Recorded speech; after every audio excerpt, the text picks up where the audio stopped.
Bismillahirrahmanirrahim. Assalamualaikum warahmatullahi wabarakatuh. Hamdan wa syukran lillah, suratan wa salaman ala rasulillah wa ala alihi wa sahbihi wa mawala, la haula wa la quwata illa billah. Yang saya hormati kepada Bapak Fikri Farihin, MPDI, selaku dosen pengampu mata kuliah Tahsinul Qiraah, dan juga tak lupa pula kepada rekan-rekan mahasiswa PAI 7C yang saya banggakan.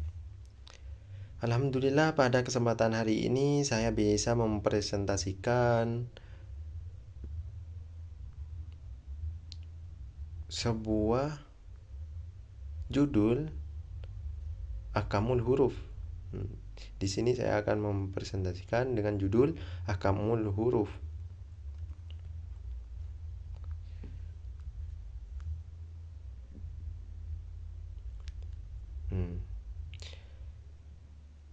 Untuk pembacaan yang pertama di sini tentang hukum nun sukun dan tanwin.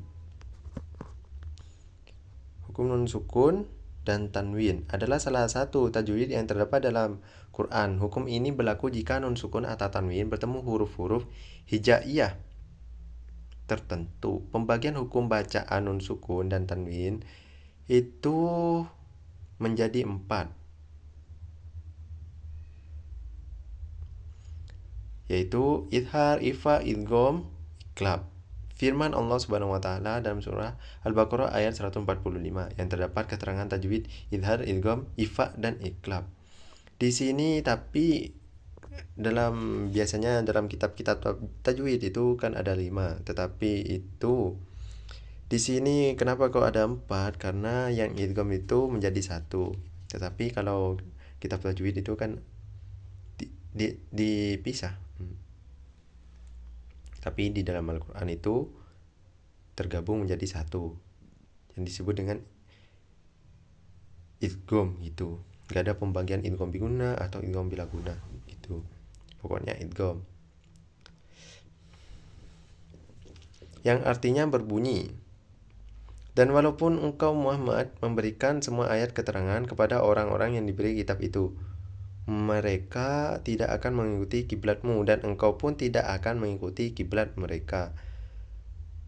Allah memperingatkan Rasulullah agar tidak mengikuti keinginan mereka. Di sini saya akan menjelaskan dari idhar halki dulu. Di sini idhar halki, pengertian idhar halki. Idhar halki. Pengertian idhar halki secara bahasa terdiri dari 2 kata, yaitu idhar dan halki. Idhar artinya jelas dan halki artinya kerongkongan atau tenggorokan. Sedangkan pengertian secara istilah idhar halki adalah mengeluarkan lafal atau suara dari tenggorokan dan dibaca dengan jelas tanpa dengung. Jelas. Itu tanpa dengung disebut idhar halki karena makhraj dan huruf idhar halki keluar diucapkan dari dalam ketenggorokan, atau bisa disebut dengan halq. Huruf bacaan idhar halki ini berlaku jika ada nun sukun atau tanwin bertemu dengan huruf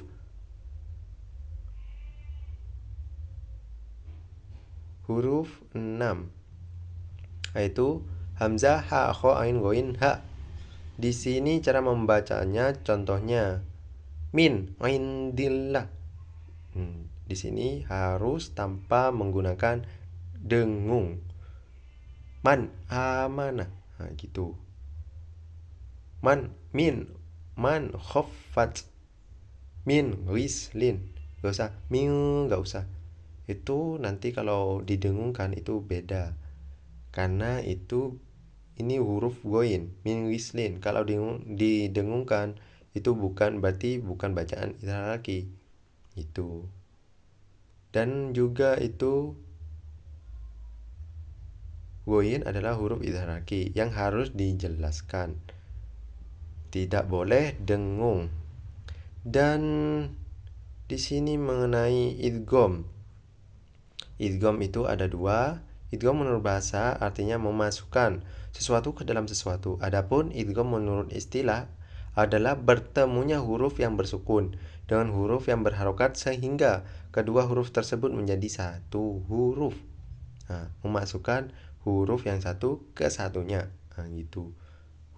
Memasukkan huruf ke setelahnya gitu. Huruf tersebut dengan sekali ucapan. Idgham menurut pengertian ilmu tajwid adalah apabila nun sukun atau tanwin bertemu dengan salah satu huruf idgham yang 6, yaitu ya, ro, lam, mim, waw, nun, Itu ada 6 jadi huruf idgham. Ya, nun, waw, mim, lam, ro. Atau bisa dibalik-balik gak apa-apa. Maka dinamakan idgham. Idgham dalam hukum nun sukun dan tanwin dibagi menjadi dua. Jadi hukumnya idgham itu ada dua ya. Yang pertama itu idgham biguna dan yang kedua idgham bila guna. Yang sering kita dengarkan, yang sering kita temui itu idgham biguna. Idgham artinya memasukkan, dan biguna itu dengan dengung gitu. Tapi di sini secara bahasa idgham artinya memasukkan, biguna artinya dengan dengung. Sedangkan dalam pengertian hukum nun sukun dan tanwin adalah apabila nun sukun atau tanwin bertemu dengan huruf salah satu huruf yang 4, itu ya, nun, mim, waw, atau bisa disingkat dengan yanmu. Itu baru dibaca idgham biguna. Di sini untuk contohnya memasukkan dengan dengung. Limayaro. Seperti berarti nun itu seperti ya. Nun itu harus masuk ke ya. Jadi seperti harokatnya itu seperti ya-nya itu seperti apa itu? Tasdid gitu. Sedangkan sebenarnya itu sebelumnya huruf nun sukun. Gitu. Ya gitulah kalau namanya idgham yang dinamakan idgham gitu. Namanya juga memasukkan nun ke huruf setelahnya gitu. Contohnya limayaro. Jadi ya itu seperti tasdid. Sedangkan yang sebenarnya itu adalah nun sukun. Gitu. Terus miwaroihim itu harus dengung. Miwaroihim. Dengungnya itu satu alif dua harokat. Jadi dua hitungan ya. Satu alif itu dua hitungan. Dua harokat itu dua hitungan aja. 2 detik. Miwaroihim. Gitu. Miwaroihim. Gitu. Dan yang kedua itu idgham bila gunnah. Dari macam idgham itu yang kedua itu idgham bila gunnah. Idgham bila guna itu artinya idgham yang sering kita jumpai itu idgham memasukkan bila guna dengan la itu tidak, gunah itu dengung. Bi itu dengan, la itu tidak, gunah dengung. Jadi kalau diartikan itu tidak dengung gitu. Gitu. Dan menurut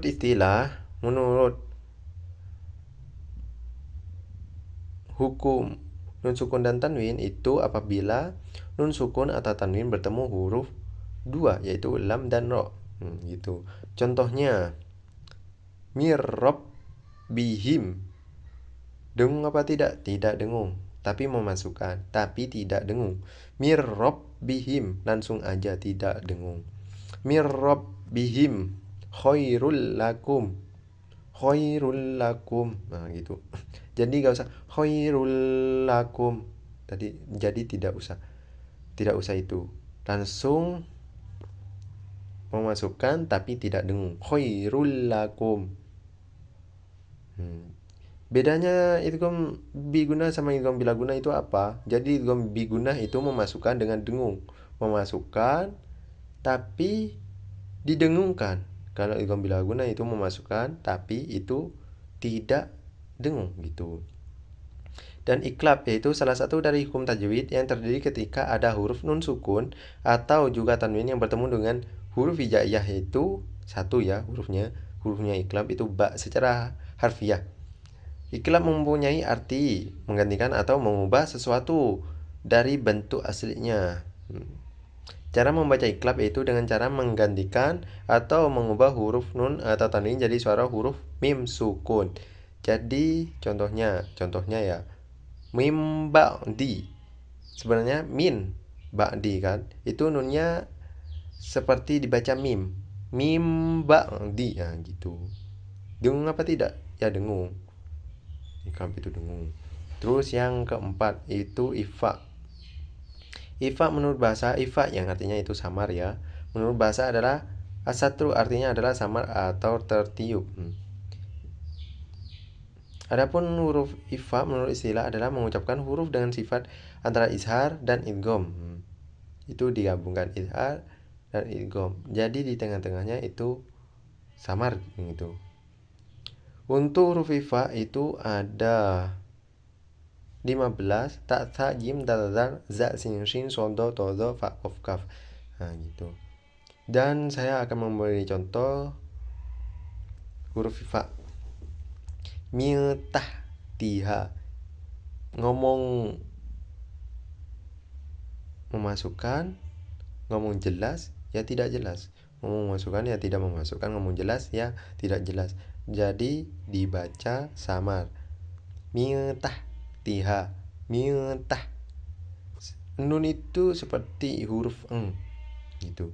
Miltah, tiha. Dengung, dengung.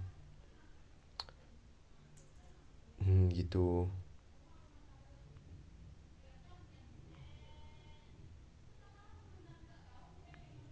Dan juga di sini saya akan menerangkan tentang hukum mim sukun. Hukum mim sukun itu ada 3 ya. Yang pertama izhar syafawi, yang kedua itu ifa syafawi, yang ketiga itu idgham mimi. Pengertian izhar syafawi, syarat huruf, cara membacanya. Izhar artinya jelas atau terang, syafawi artinya bibir. Nah gitu. Dibaca izhar syafawi ketika mim sukun bertemu ba.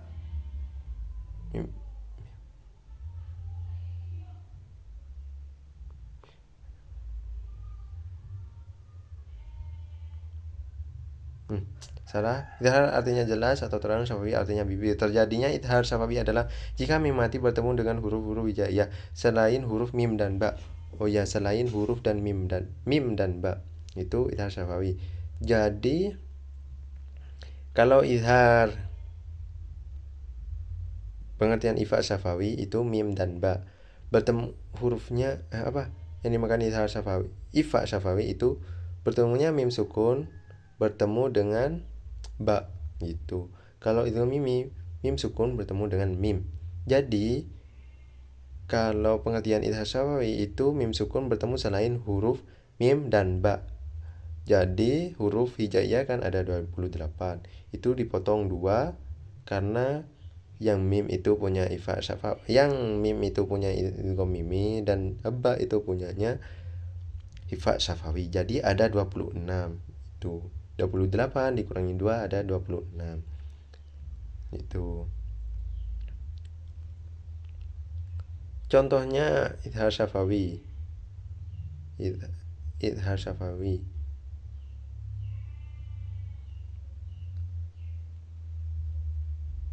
Lakum dinukum. Minhum fasikun. Minhum fasikun. Dengung apa tidak? Tidak dengung. Dan juga pengertian ifa syafawi itu kan mim bertemu ba. Itu dengung apa tidak? Dengung. Nah, gitu. Ifa artinya samar, syafawi itu artinya bibir. Nah, gitu. Contohnya yang dengung. Tarmihim bihijaratin. Nah, tarmihim bihijaratin. Nah, gitu cara membacanya. Dan juga idgham mimi. Itu mim bertemu mim.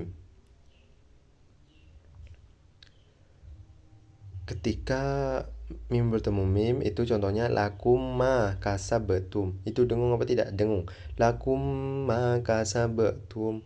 Lakum ma kasabetum. Nah, itu. Mungkin cukup itu yang bisa saya sampaikan. Kurang lebihnya saya mohon maaf. Sekian, terima kasih. Wassalamualaikum warahmatullahi wabarakatuh.